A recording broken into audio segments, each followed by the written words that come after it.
Shalom teman-teman semuanya, selamat pagi. Puji Tuhan kita masih bisa beribadah bersama-sama lagi. Saya harap semuanya dalam keadaan yang sehat-sehat aja ya.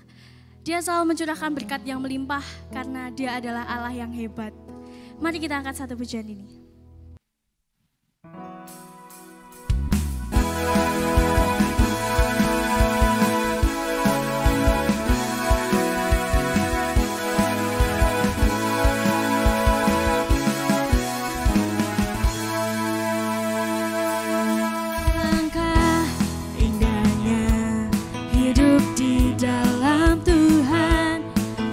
Curahkan berkat yang melimpah.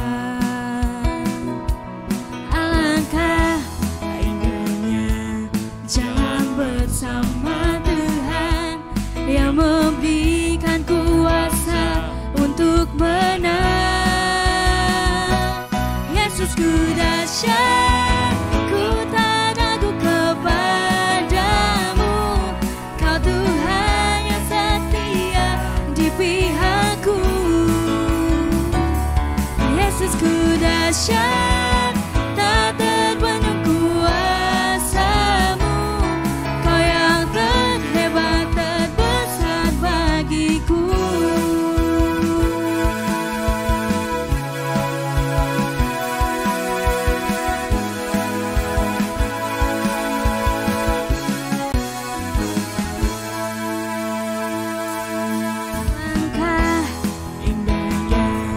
Hidup di dalam Tuhan yang mencurahkan berkat yang melimpah.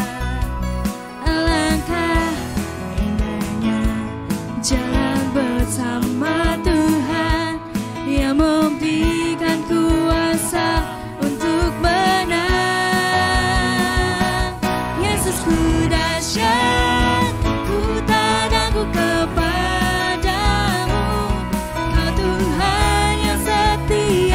Di pihakku.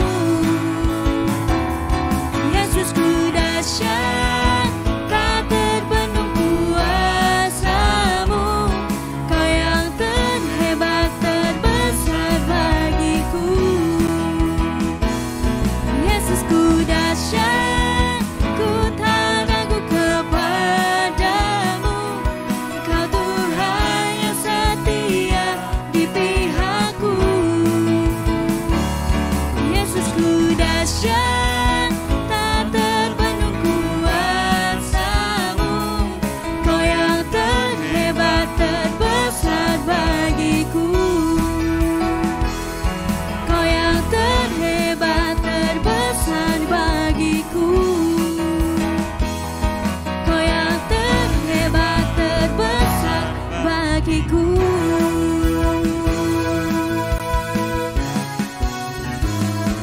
Berikan kemuliaan bagi nama Tuhan.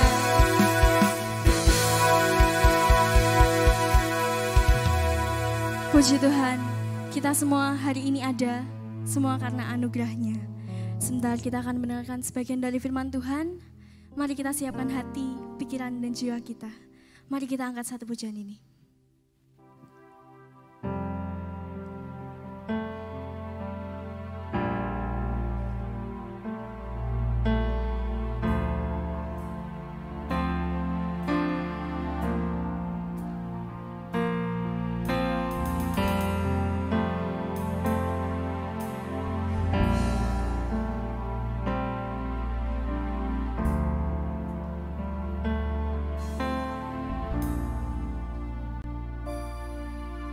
Semua karena anugerah-Mu hari ini ada.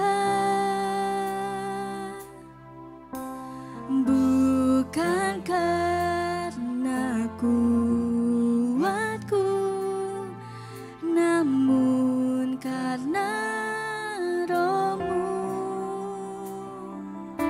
Ku bawa hatiku, penyembahanku. Ku semakin berkurang, Yesus makin bertambah.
Yesus makin berkurang, Yesus makin bertambah.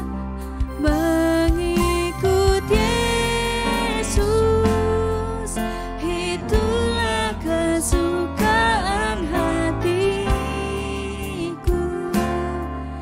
Ku lepas semua aku untuk mengenal kehendaknya di hidupku. Mengiring Yesus, itulah kekuatan hidupku. Ku yakin anugerahnya mampu jadikanku hamba yang berkenan selalu.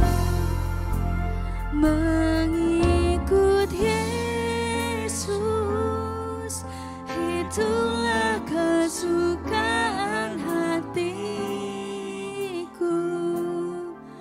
Ku lepas semua aku untuk mengenal kehendaknya di hidupku. Mengiring Yesus, itulah kekuatan hidupku. Ku yakin anugerahnya mampu jadikanku hamba yang berkenan selalu.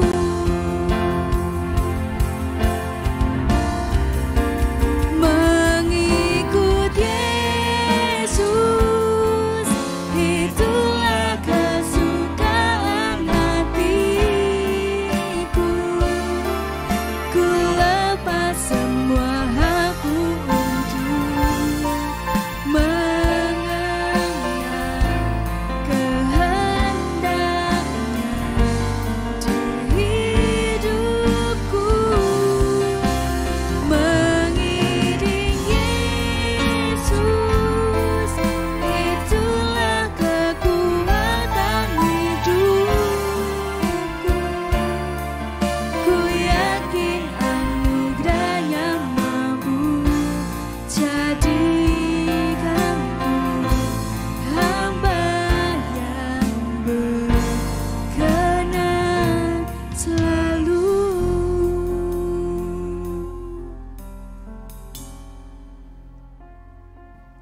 Ya Tuhan, terima kasih kami telah memberikan puji-pujian bagimu, dan sebentar kami akan mendengarkan firman-Mu. Kiranya Tuhan berkati, kiranya firman-Mu dapat tertanam dalam hidup kami. Terima kasih Tuhan, dalam nama Tuhan Yesus kami berdoa, haleluya, amin. Shalom, selamat pagi. Bagaimana kabarnya semuanya? Semoga tetap dalam keadaan yang sukacita dan tetap sehat walaupun di rumah. Oke. Pagi hari ini kita akan sama-sama belajar mengenai firman Tuhan. Dengan hari ini kita akan mengambil judul meninggalkan yang jahat dan mengikut Yesus. Meninggalkan yang jahat dan mengikut Yesus. Dan dari tema ini kita akan belajar dari satu tokoh yang sangat terkenal. Bahkan di dalam Perjanjian Baru hampir setengah dari kitab yang ada di Perjanjian Baru ditulis oleh tokoh ini. Siapa lagi kalau bukan Paulus. Kita akan belajar dari tokoh Paulus, tapi sebelum dia menjadi seorang Paulus yang sangat kita kenali. Kita akan belajar dari Saulus. Jadi sebelum dia menjadi Paulus, dia bernama seorang Saulus. Siapakah Saulus ini? Kita akan sama-sama baca di dalam Kisah Para Rasul 9 ayat 1 sampai 19. Kita akan lihat siapa sih awal mula Saulus ini. Ya, kita baca dari ayat yang pertama, Kisah Para Rasul 9 ayat 1 sampai 19. Sementara itu berkobar-kobar hati Saulus untuk mengancam dan membunuh murid-murid Tuhan. Dia menghadap imam besar dan meminta surat kuasa daripadanya untuk dibawa kepada majelis-majelis Yahudi di Damsyik. Supaya jika ia menemukan laki-laki atau perempuan yang mengikut jalan Tuhan, ia menangkap mereka dan membawa mereka ke Yerusalem. Dalam perjalanannya ke Damsyik, ketika ia sudah dekat kota itu, tiba-tiba cahaya memancar dari langit mengelilingi dia. Ia rebah ke tanah dan kedengaranlah olehnya suatu suara yang berkata kepadanya, "Saulus, Saulus, mengapakah engkau menganiaya aku?" Jawab Saulus, "Siapakah engkau Tuhan?" Katanya, "Akulah Yesus yang kau aniaya itu. Tetapi bangunlah dan pergilah ke dalam kota, di sana akan dikatakan kepadamu apa yang harus kau perbuat." Maka termangu-mangulah teman-temannya seperjalanan, karena mereka memang mendengar suara itu, tetapi tidak melihat seorang juga pun. Saulus bangun dan berdiri, lalu membuka matanya, tetapi ia tidak dapat melihat apa-apa. Mereka harus menuntun dia masuk ke Damsyik. 3 hari lamanya ia tidak dapat melihat, dan 3 hari lamanya ia tidak makan dan minum. Di Damsyik ada seorang murid Tuhan bernama Ananias. Firman Tuhan kepadanya dalam suatu penglihatan. "Ananias," jawabnya. "Ini Tuhan, ini aku Tuhan." Firman Tuhan, "Mari pergilah ke jalan yang bernama Jalan Lurus, dan carilah di rumah Yudas seorang dari Tarsus yang bernama Saulus. Ia sekarang berdoa." Dan dalam suatu penglihatan ia melihat bahwa orang yang bernama Ananias masuk ke dalam dan menumpangkan tangannya ke atasnya supaya ia dapat melihat lagi. Jawab Ananias, "Tuhan, dari banyak orang telah kudengar tentang orang itu. Betapa banyaknya kejahatan yang dilakukannya terhadap orang-orang kudus-Mu di Yerusalem. Dan ia datang kemari dengan kuasa penuh dari imam-imam kepala untuk menangkap semua orang yang memanggil nama-Mu. Tetapi firman Tuhan kepadanya, pergilah sebab orang ini adalah alat pilihan bagiku untuk memberitakan namaku kepada bangsa-bangsa lain, serta raja-raja dan orang-orang Israel. Aku sendiri akan menunjukkan kepadanya betapa banyak penderitaan yang harus ia tanggung oleh karena namaku." Lalu pergilah Ananias ke situ dan masuk ke rumah itu. Ia menumpangkan tangannya ke atas Saulus, katanya, "Saulus saudaraku, Tuhan Yesus yang telah menampakkan diri kepadamu di jalan yang engkau lalui, telah menyuruh aku kepadamu supaya engkau dapat melihat lagi dan penuh dengan Roh Kudus." Dan seketika itu juga seolah-olah selaput gugur dari matanya sehingga ia dapat melihat lagi. Ia bangun lalu dibaptis. Dan setelah ia makan, pulihlah kekuatannya. Saulus tinggal beberapa hari bersama-sama dengan murid-murid di Damsyik. Ya. Kita melihat bahwa siapa ini Saulus? Saulus adalah seorang Yahudi yang taat, di mana dia sangat membenci para pengikut Kristus. Dikatakan bahwa dia tidak sekedar menangkap, tapi juga menganiaya, hingga tangannya berlumuran darah orang-orang yang mengikut Kristus. Dia sangat jahat di mata orang-orang yang mengikut Kristus. Tapi apa yang Tuhan lakukan terhadap Saulus ini?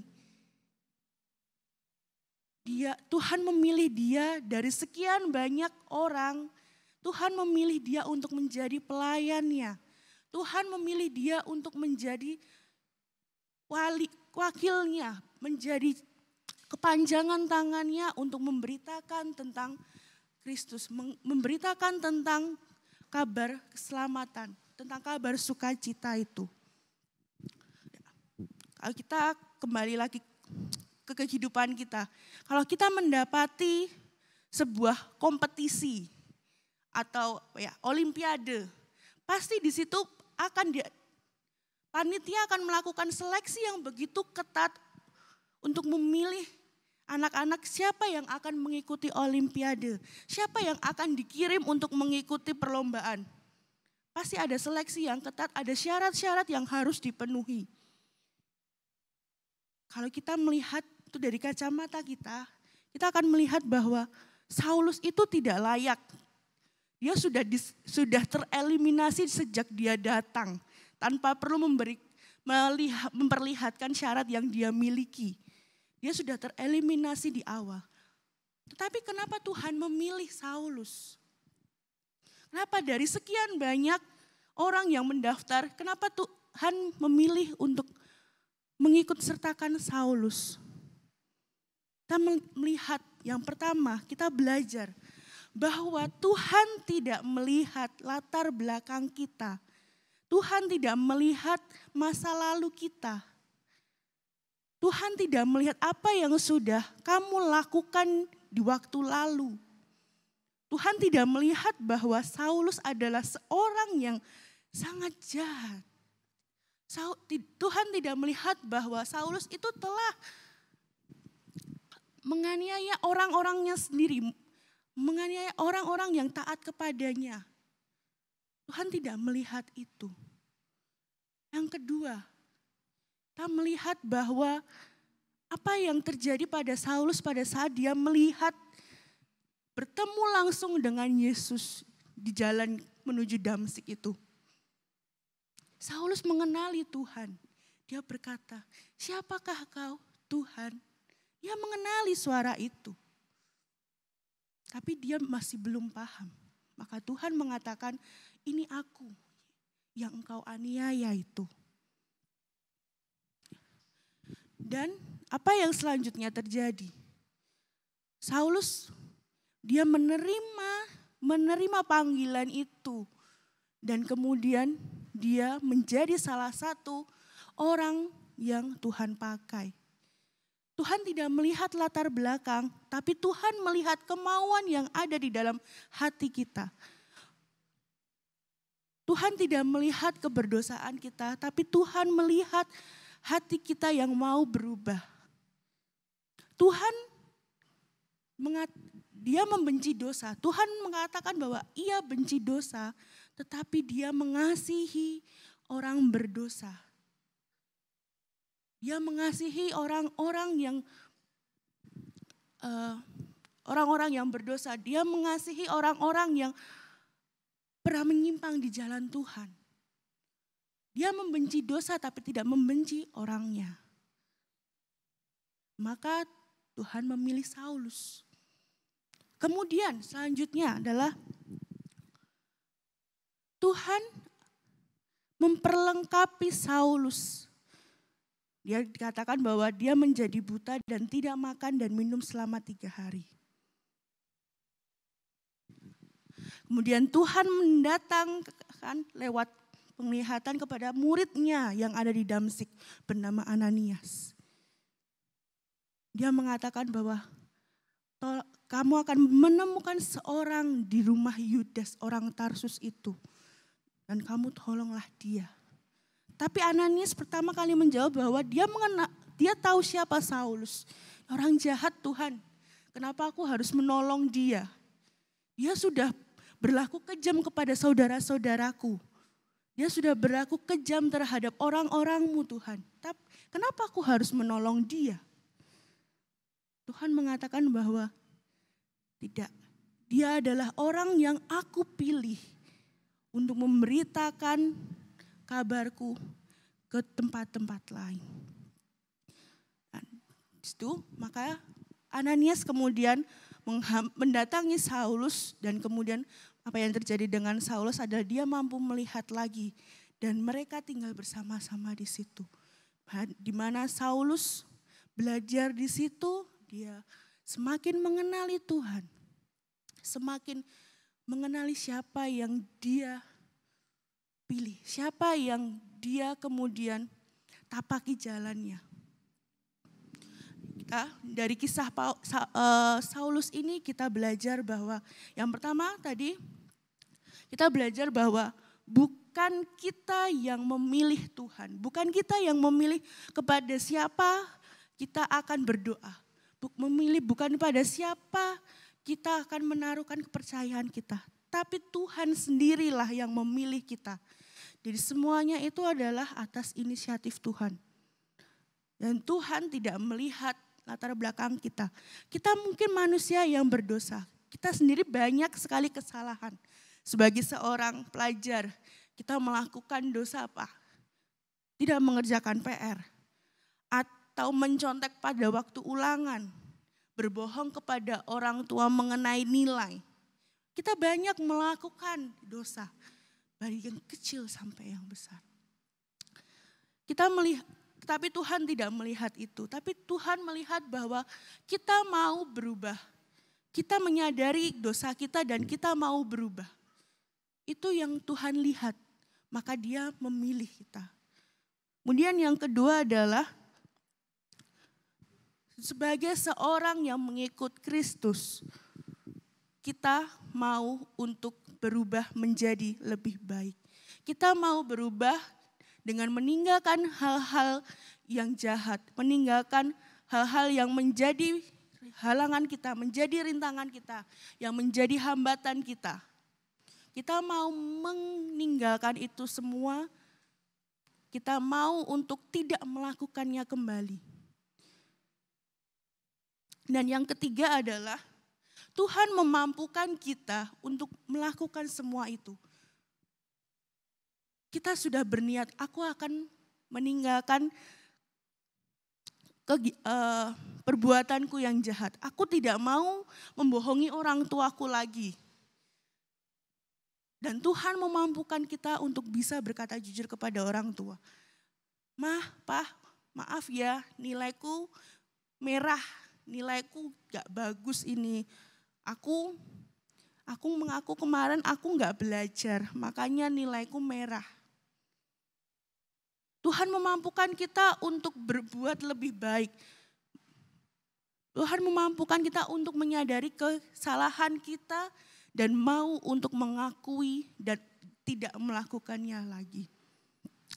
Oke, sebagai penutup kita, apa yang kemudian terjadi pada Saulus itu? Apakah kemudian dia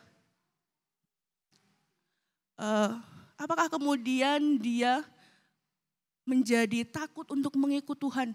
Waduh, menjadi pengikut Tuhan itu sepertinya susah. Sepertinya banyak sekali masalah yang terjadi. Tapi lihat apa yang Paulus setelah dia kemudian menjadi pengikut Tuhan, dia dikenal sebagai Paulus. Bukan Saulus tapi Paulus. Dan apa yang Paulus katakan di dalam 1 Timotius 1 ayat 12 sampai yang ke-17, inilah yang Paulus ucapkan. Aku bersyukur kepada Dia yang menguatkan aku, yaitu Kristus Yesus, Tuhan kita. Karena Ia menganggap aku setia dan mempercayakan pelayanan ini kepadaku. Aku yang tadinya seorang penghujat dan seorang penganiaya dan seorang ganas, tetapi aku telah dikasihaninya karena semuanya itu telah kulakukan tanpa pengetahuan, yaitu di luar iman. Malah kasih karunia Tuhan kita itu telah dikaruniakan dengan limpahnya kepadaku dengan iman dan kasih dalam Kristus Yesus. Perkataan ini benar dan patut diterima sepenuhnya. Kristus Yesus datang ke dunia untuk menyelamatkan orang berdosa. Dan di antara mereka, akulah yang paling berdosa. Tetapi justru karena itu aku dikasihani.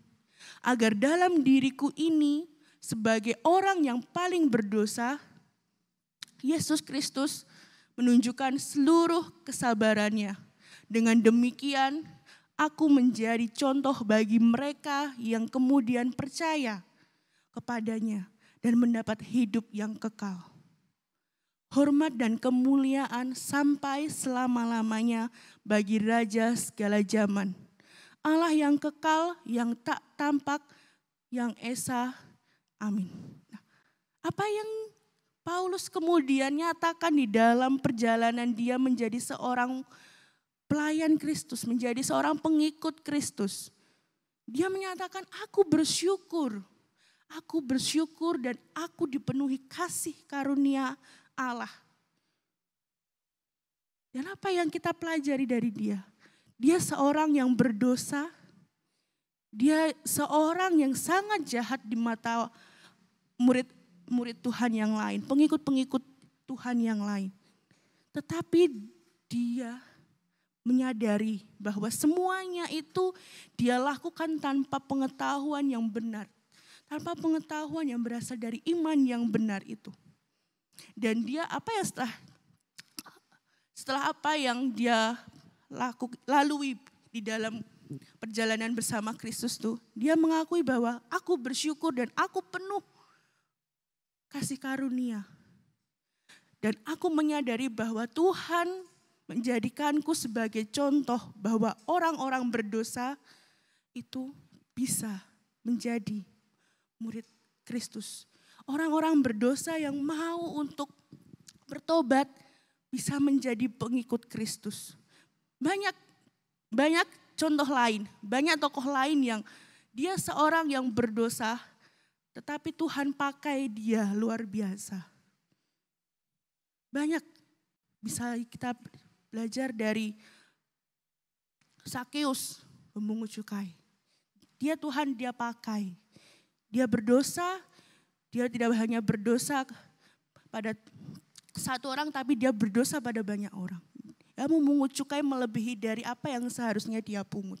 Tapi Tuhan pakai dia. Siapa lagi? Tuhan pakai Matias. Tuhan pakai Saulus juga.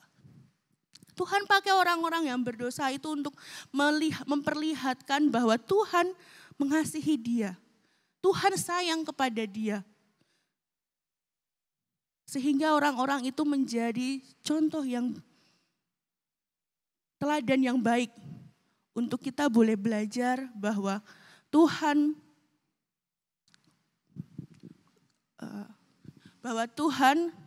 tidak melihat siapa kita. Tapi Tuhan melihat hati kita yang mau dirubah.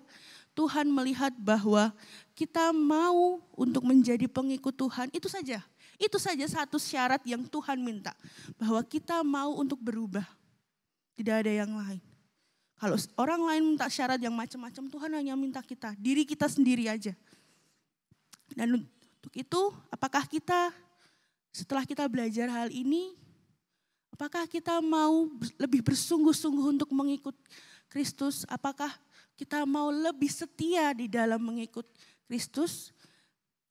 Sebagai penutup kita akan baca di dalam Yesaya 55 ayat 7 sebagai ayat penutup kita yang akan menguatkan kita. Yesaya 55 ayat 7 berkata, baiklah orang fasik meninggalkan jalannya dan orang jahat meninggalkan rancangannya.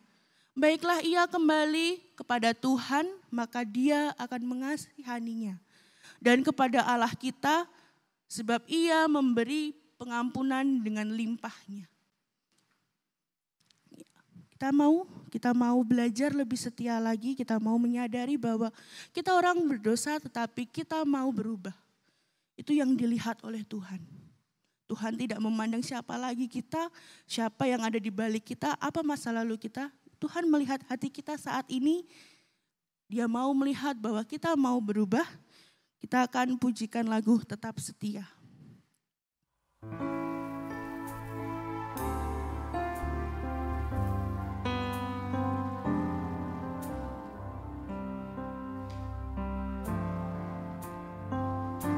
Selidiki aku, lihat hatiku,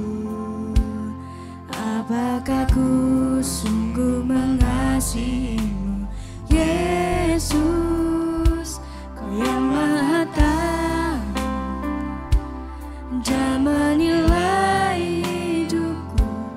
Tak ada yang tersembunyi bagimu.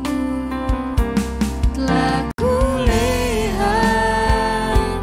kebaikan-Mu yang tak pernah habis di hidupku.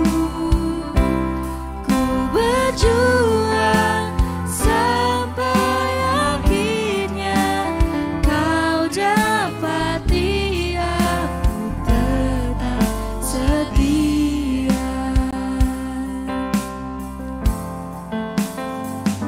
Selidiki aku, lihat hatiku, apakah ku sungguh mengasihimu.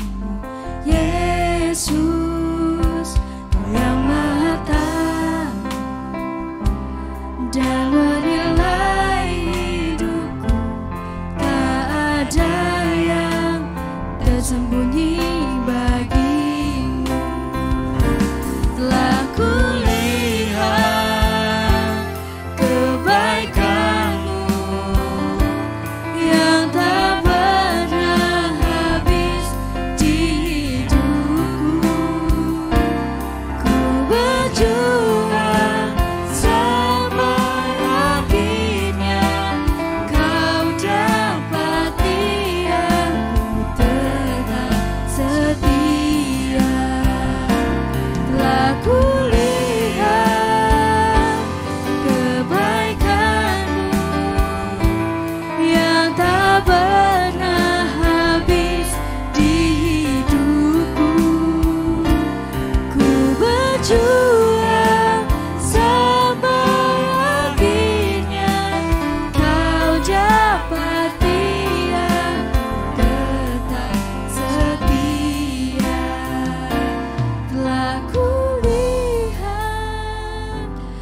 kebaikan-Mu yang tak pernah habis di hidupku. Ku berjuang sampai akhirnya Kau dapati aku tetap setia. Telah kulihat kebaikan-Mu yang tak pernah habis di hidupku. Ku berjuang sampai akhirnya Kau dapati aku tetap setia.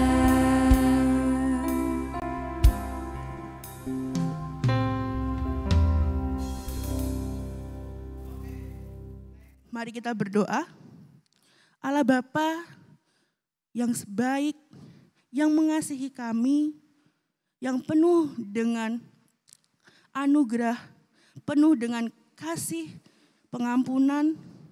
Engkau hadir di dalam kehidupan kami. Engkau memilih kami untuk menjadi pengikut-Mu, untuk menjadi kepunyaan-Mu. Engkau tidak melihat kami, siapa kami, seberdosakah kami, atau kami adalah orang yang jahat. Engkau tidak melihat itu. Tetapi Engkau adalah Tuhan yang penuh kasih. Tuhan, Engkau yang memilih kami dan menjadikan kami menjadi lebih baik. Engkau adalah Tuhan yang menuntun kami, menolong kami untuk menjadi pribadi yang semakin serupa dengan-Mu. Dan kami sebagai kepunyaan-Mu, kami mau belajar setia. Setia mengikuti Engkau. Setia untuk mengikuti jalan-Mu, perintah-Mu dan firman-Mu. Terima kasih ya Tuhan untuk renungan di pagi hari ini. Kami boleh belajar dari seorang Saulus yang bertobat dan menjadi pengikut-Mu yang luar biasa. Kami juga mau belajar bahwa kami pun bisa menjadi seorang Paulus dengan di sekitar kami, di dalam kehidupan kami Tuhan. Terima kasih Tuhan, dalam nama-Mu kami sudah berdoa dan mengucap syukur. Amin.